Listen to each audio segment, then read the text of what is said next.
شکر اصل میں ایک جذبہ ہے کہ جو کسی کے ساتھ اگر کسی نے خیر کیا ہو، بھلائی کی ہو، احسان کیا ہو، کسی تکلیف سے اس کو بچایا ہو، چھٹکارا دلایا ہو، تو ایک جذبہ پیدا ہوتا ہے انسان کے قلب کی گہرائی سے. اب اسے ہم جذبہ تشکر کہیں گے، جذبہ امتنان کہیں گے.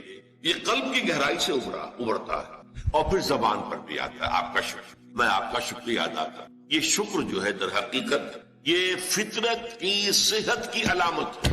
اگر فطرت صحیح ہے تو شکر لازماً ہوگا، اور اگر شکر نہیں ہے تو معلوم ہوا کہ فطرت مسخ ہو چکی. آپ کے ساتھ کسی نے بھلائی کی اور آپ کے اندر یہ جذبہ بھی پیدا نہیں ہوا. یہ تو حیوانات تک کے اندر، آپ کسی پیاسے جانور کے سامنے پانی رکھیے، کوئی بکری ہو، کوئی اور ہو، کوئی گائے ہو، پیاسا ہو، بندھا ہوا ہے، وہ تو ادھر ادھر دوڑ کر اپنی پیاس پوری نہیں کر سکتا. بالٹی میں پانی رکھ دیجیے، وہ پی کر پھر وہ آنکھیں اٹھا کر آپ کو دیکھے گا. وہ جانور تو اس کی آنکھوں کے اندر سے آپ کو جذبہ تشکر چھلکتا ہوا نظر. اسی معنی میں عجیب بات یہ ہے، عین کہتے ہیں آنکھ کو، اور عین کہتے ہیں چشمے کو بھی. عرب کہتے تھے عین الشکرا، وہ چشمہ جس میں سے پانی خود بخود ابل رہا ہو، نکل رہا ہو، نیچے سے زمین سے ابلتا ہو، عین الشکرا. اور دابۃ الشکور کہتے تھے ایسے حیوان کو. آپ کے ہاں کو گائے ہے، بھینس سے بندھی ہوئی ہے، آپ اس کی ٹہل سیوا کر رہے ہیں، اچھی خوراک دے رہے ہیں، غذا دے رہے ہیں، نہلاتے بھی ہیں گائے بھینس کو، تو پھر اس کا ظہور اس کے بدن پر ہونا چاہیے، اس پہ فربہی آنی چاہیے. تو اس کو کہیں گے دابۃ الشکور. یہ شکر گزار جانور ہے کہ اس کے ساتھ جو بھلائی ہو رہی ہے، جو خیر ہو رہا ہے، اس کے نتائج اس پر ظاہر ہو رہے. تو یہ فطرت کی در حقیقت صحت کی علامت ہے. پرانی کہانی آپ نے بھی بچپن میں پڑھی ہوگی کہ غلام کہیں بھاگا ہوا تھا اور اسے راستے میں ایک جگہ اس نے دیکھا ایک شیر پڑا ہوا کراہ رہا ہے، اور اس کو شدید تکلیف تھی، اس کے پاؤں میں ایک کانٹا چبھا ہوا تھا. ظاہر بات ہے شیر نہیں نکال سکتا تھا اس کو. اس غلام نے اس کا کانٹا نکال دیا. اس شیر نے صرف اسے سونگھا اور چلا. اس کے بعد وہ غلام پکڑا گیا، اور جیسے کہ ہوتا تھا رومن اور گریک دور میں کہ بھاگا ہوا غلام جب پکڑا جاتا تھا تو پھر شیروں سے پھڑواتے تھے اس کو. ان کے جو بڑے وہ ہوتے تھے، یہ اسٹیڈیمز بنے ہوئے ہوتے تھے، اس میں آ کر جو ہے اس غلام کو چھوڑ دیا، اور پھر بھوکا شیر جو ہے وہ پنجرے میں سے نکالا تاکہ وہ اس کو بھمبوڑے اور ختم کرے. تو اس نوجوان کو، اس غلام کو بھی پھینکا گیا. اس کے بعد جو شیر کا پنجرا کھولا تو شیر آیا، اس نے سونگا اور اس کو چھوڑ کر علیحدہ بیٹھ گیا. لوگ حیران ہوئے. معلوم ہے یہ وہی شیر تھا کہ جس کے پاؤں سے کانٹا نکالا تھا اس غلام نے، جبکہ وہ بھاگا پھر رہا تھا، چھپتا پھر رہا تھا جنگلوں میں. پر یہ شے سمجھ لیجئے کہ شکر جو ہے در حقیقت یہ فطرت کی صحت کی علامت ہے. یہاں تک فرمایا حضور نے من لم یشکر الناس لا یشکر اللہ. یہ شکر ایسی شے ہے جو انسانوں کا شکر گزار نہیں ہے، وہ کبھی اللہ کا شکر گزار بھی نہیں ہو سکتا. فطرت مسخ ہو چکی ہے. کسی نے آپ کے ساتھ بھلائی کی اور آپ کے اندر سے وہ جذبہ تشکر ابھرا ہی نہیں، معلوم ہے فطرت کے سوتے خشک ہو چکے. وہ کنواں جس کے اندر لانے والے پانی کے سوتے خشک ہو چکے ہیں، پانی کہاں رہے گا اس میں؟ تو خالی کنواں ہے. تمہاری بھی فطرت جو ہے خالی ہو چکی ہے، اور تمہارے اندر وہ جو جذبہ تشکر موجود نہیں ہے، تو گویا کہ فطرت کے سوتے خشک ہو چکے. اب اصل بات کیا ہے؟ اس فطرت کے بعد اصل منعم کو پہچاننا. اب دیکھیے اس کو بھی ذرا غور سے سنیے میری بات کو. بچپن میں ہر بچہ یہ سمجھتا ہے کہ میرے حفاظت کرنے والے، میری ضروریات پوری کرنے والے، میری تکلیف پر تڑپ اٹھنے والے میرے والدین ہیں. اس سے آگے کا اسے بھی پتہ نہیں ہے، احساس نہیں ہے. لہذا جذبہ شکر جو ہے وہ والدین کی ذات کے ساتھ مرتکز. اس سے ذرا آگے بڑھا، معلوم نہیں میرا کنبہ ہے، میرے چچا ہیں، میرے ماموں ہیں، میرے فلاں ہیں، میرے قربے قبیلے کے لوگ ہیں، میری قوم ہے، میرا وطن ہے. یہ سب در حقیقت میرے محافظ بھی ہیں، میرے مددگار بھی ہیں، اور میری ضرورتیں پوری کرتے ہیں. یہ جذبہ تشکر اب پھیل رہا ہے والدین سے، اپنے خاندان، قبیلے، قوم. اس کے بعد محسوس ہوتا ہے، یہ سائنس کی انتہا ہے، یہ سارے عناصر فطرت مجھے پال رہے ہیں. سورج کی حرارت نہ ہو تو فصلیں کیسے پکیں؟ سورج کی حرارت نہ ہو تو یہ ہوا، یہ بادل کیسے اٹھے؟ تو اب سمندروں سے بخارات، ہوائیں نہ چلیں تو یہ کیسے جو ہے بادل یہاں تک آئے اور بارش برسے اور پھر میرے لیے گندم جو ہے وہ پیدا ہو. یہ تو کائنات پوری مجھے پال رہی ہے. اور اس میں سب سے بڑی شے جو ہے، یہ سائنس کا یوں سمجھ لیجیے کمال ہے، سب سے بڑی شے سورج ہے. اس لیے کہ یہ بھی کہنا ہے کہ زمین سورج ہی سے ٹوٹا ہوا ایک ٹکڑا ہے، اسی سے سپلنٹر ایک علیحدہ ہوا اور اس کے گرد گھومنا شروع کر دیا. واللہ عالم، یہ علیحدہ بحث ہے، یہ کاسمولوجی کی بحث ہے. لیکن یہ ہے کہ بہرحال ہم جانتے ہیں یہ شکر کا جذبہ پھر آ کر مرتکز ہوتا ہے یہ تمام مظاہر فطرت پر۔ اب اس کے بعد صرف ایک چھلانگ لگانے کی، وہ چھلانگ جو حضرت ابراہیم نے لگائی تھی، سورہ انعام میں ذکر ہے، انہوں نے ایک تارے کو دیکھا تو کہا اچھا شاید یہ میرا رب ہے۔ جب وہ ڈوب گیا، غروب ہو گیا، تو نہیں میں تو غروب ہونے والے کو تو رب نہیں مان سکتا۔ پھر چاند کو دیکھا، وہ بڑا روشن تھا، بہت بڑا تھا، اچھا یہ رب ہے۔ جب وہ بھی ڈوب گیا، کہا نہیں اگر میرے رب نے مجھے ہدایت نہ دی۔ پھر دیکھا سورج کو، ھذا اکبر، ھذا ربی، ھذا اکبر، فلما افلت، جب وہ بھی غروب ہو تو پھر اس کے بعد جو چھلانگ لگائی انہوں نے کیا، انی وجہت وجہی للذی فطر السماوات والارض حنیفا، میں نے اب اپنا رخ کر لیا ہے، اپنا چہرہ کر لیا ہے رخ پر اس ذات کے جس نے آسمانوں اور زمین کو پیدا کیا، سورج اور چاند اور ستاروں کا پیدا کرنے والا، حنیفا یکسو ہو کر، وما انا من المشرکین، اور میں ہرگز مشرکوں میں سے نہیں۔ یہ ہے عقل کی آخری چھلانگ۔ سورج بھی ایک نظام میں جکڑا ہوا ہے، کسی اور نے اس کا نظام بنایا ہے، اس کی حیثیت کچھ ہے ہی نہیں۔ اس پوری کائنات کی وسعت اور پہنائی میں یہ جو خورشید منور ہے یہ کیا ہے؟ یہ ایک ذرے کے مانند ہے، پوری کائنات کی billions and billions of galaxies, اور ہر گیلیکسیز میں billions and billions of stars. اندازہ تو کیجئے اس کی وسعت کا کوئی تصور ممکن ہے؟ انسان کو چکر آتا ہے۔ یہ تمام جو ہے اعداد و شمار جو یہ آتے ہیں ہمارے سامنے ایسٹرونومی میں، چکر آتا ہے۔ سورج کی کیا حیثیت ہے؟ ہاں ایک ہستی ہے کہ جس نے ان سب کو جکڑا ہوا ہے، جس کے نظام میں، جس کے قانون کے اندر یہ جکڑے ہوئے ہیں، بے حسبان، یہ ایک حساب کے ساتھ چل رہے ہیں، اور حساب کسی نے معین کیا۔ یہ ہے در حقیقت عقل کا کام، یعنی فطرت کی سلامتی، جذبہ تشکر، شکر کس کا؟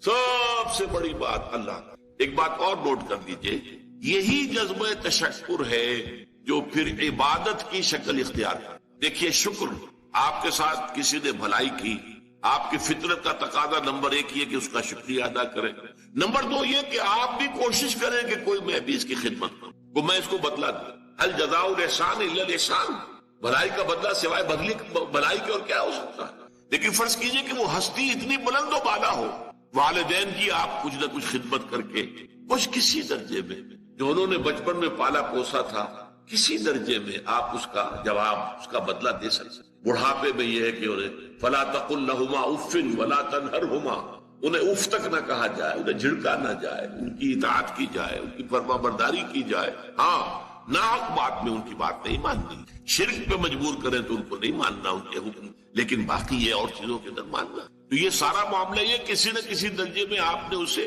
بدلہ دے دیا، اور جو بھی ہے، لیکن جہاں کہیں ایسی ہستی کا شکر ہے کہ جسے آپ کو بدلہ دے نہیں سکتے، سورج کو کیا بدلہ دیں گے؟ وہاں یہی جذبہ تشکر جو ہے جذبہ عبادت میں ڈھل جاتا ہے۔ ہاتھ جوڑ کے کھڑے ہو گئے سورج کے سامنے، ڈنڈوت کر رہے ہیں، سجدہ کر رہے ہیں، یہ کیا ہے؟ کیوں ہے؟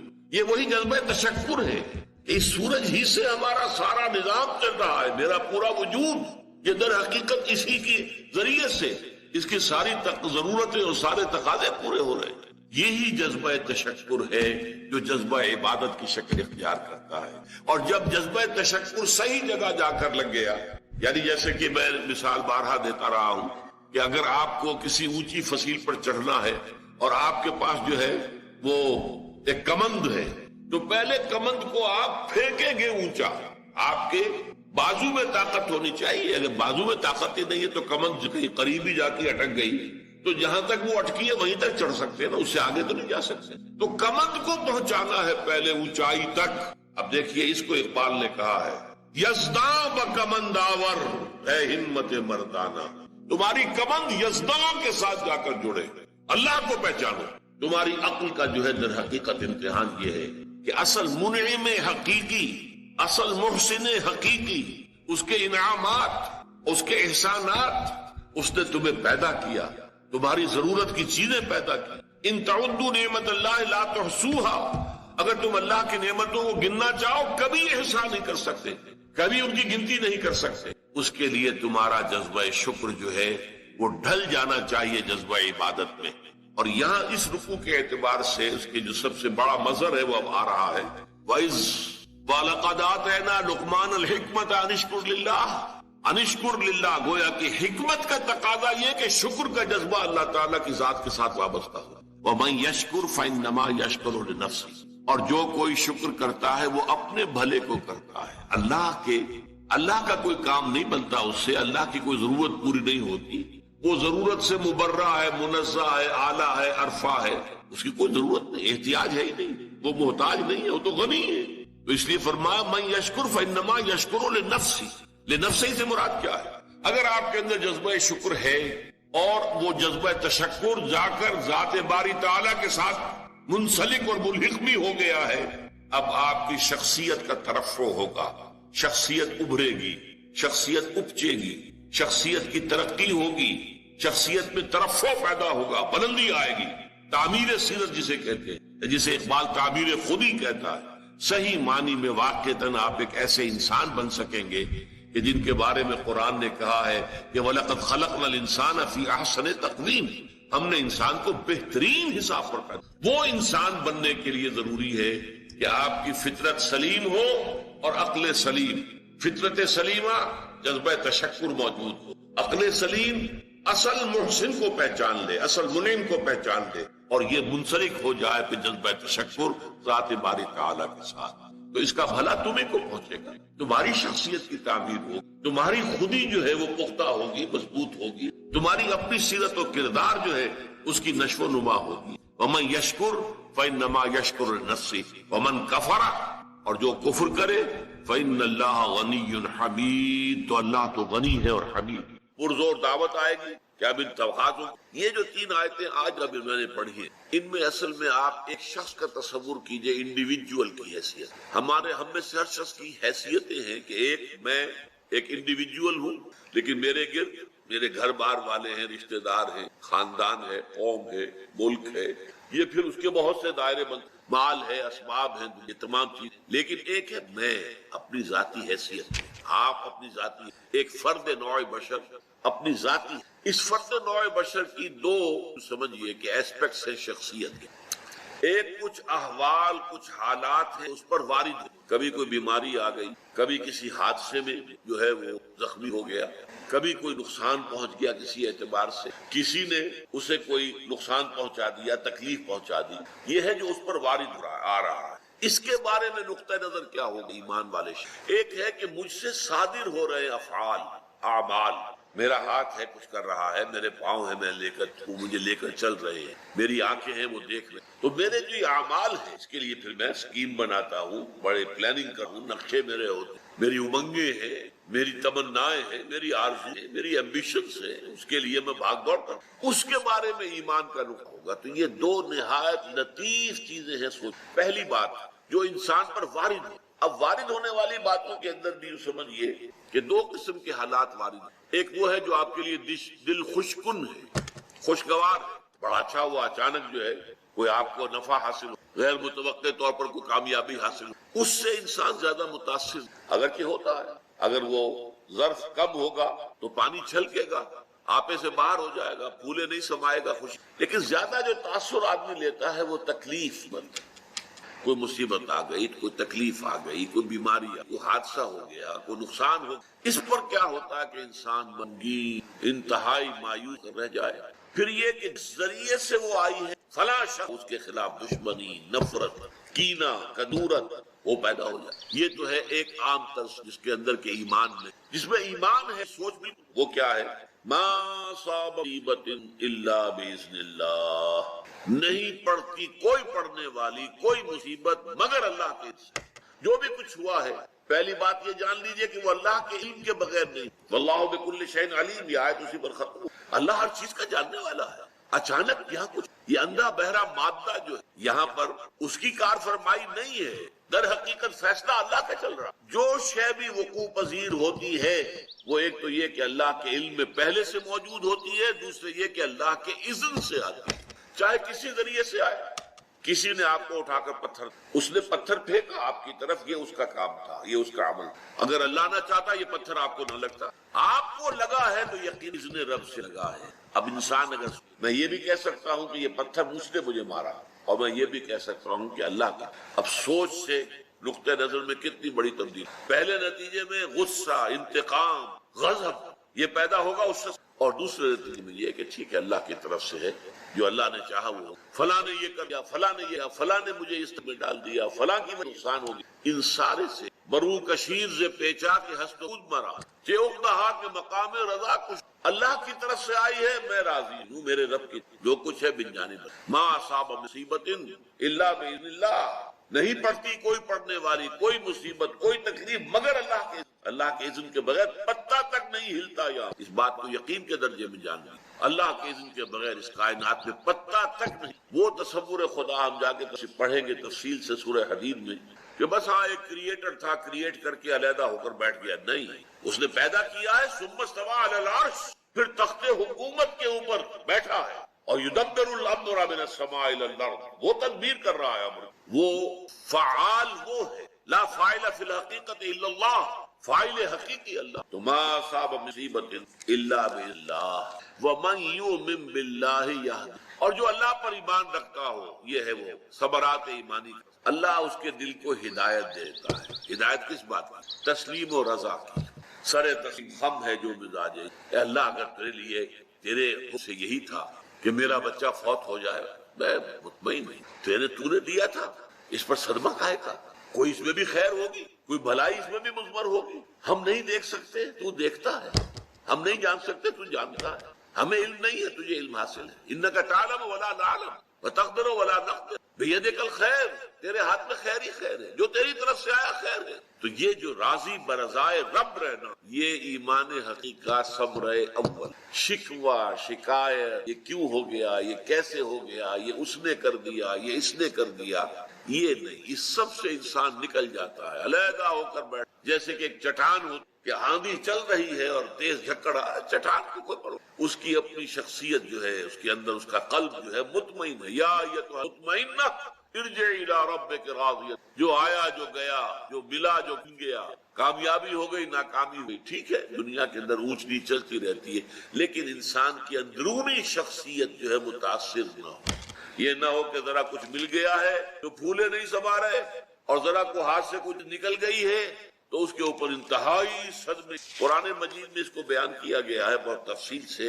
عام طور پر جو انسان غافل ہے، جس کے پاس ایمان نہیں، اس کا حال کیا ہوتا ہے؟ سورہ بنی اسرائیل کی آیت نمبر 83 سنا رہا ہوں آپ کو۔ وَإِذَا أَنْعَمْنَا عَلَى الْإِنسَانِ أَعْرَضَ وَنَأَىٰ بِجَانِبِهِ، جب ہم انسان پر نعمتیں اپنی نازل کرتے ہیں، اعراض کرتا ہے، رخ موڑ لیتا ہے، ہماری طرف سے بے توجہی کرتا ہے۔ وَإِذَا أَنْعَمْنَا عَلَى الْإِنسَانِ أَعْرَضَ وَنَأَىٰ بِجَانِبِهِ وَإِذَا مَسَّهُ الشَّرُّ كَانَ يَئُوسًا، اور جب کوئی تکلیف پہنچی تو مایوس ہو کر رہ جائے۔ یہ دو انتہائیں بندہ مومن، نعمت آئی ہے، تکلیف آئی ہے، صبر، سب اللہ کی، یہ بھی اللہ کی طرف سے، یہ بھی اللہ کی طرف سے آزمائش، یہ بھی اللہ کی طرف سے آزمائش۔ سورہ شورى میں فرمایا وَإِنَّا إِذَا أَذَقْنَا الْإِنسَانَ مِنَّا رَحْمَةً فَرِحَ بِهَا، ہمارا معاملہ یہ ہے انسانوں کا کہ جب ہم اسے اپنی رحمت کا مزہ چکھاتے ہیں تو پھر فرح بیا، بڑا جو ہے خوش، لیکن یہ فرح کا لفظ قرآن مجید میں اچھے سینس میں، خوشی میں پھولے نہ سمانا، اب پاؤں زمین پر ٹکی نہیں رہے۔ وَإِن تُصِبْهُمْ سَيِّئَةٌ بِمَا قَدَّمَتْ أَيْدِيهِمْ فَإِنَّ الْإِنسَانَ كَفُورٌ، اور جو کچھ ان کے اپنے کرتوت ہیں، ان کی پاداش میں تکلیف ہم ان کے اوپر بھیج دیتے ہیں تو بالکل ناشکرا ہو جاتا ہے۔ ہم پر تو کبھی اللہ کا کوئی فرق کرم ہوا ہی نہیں، ہم پر تو ہمیشہ سے سختیاں ہی سختیاں ہیں، ہمارے لیے تو کی بات ہے ہی نہیں، انتہائی نہ بھول گیا سب کچھ۔ اس سے پہلے اللہ تعالیٰ نے کیا، ذرا سا ایک جھٹکا لگا اور معلوم ہوا کہ اب اللہ تعالیٰ کے ساتھ کوئی تعلق نہیں رہا۔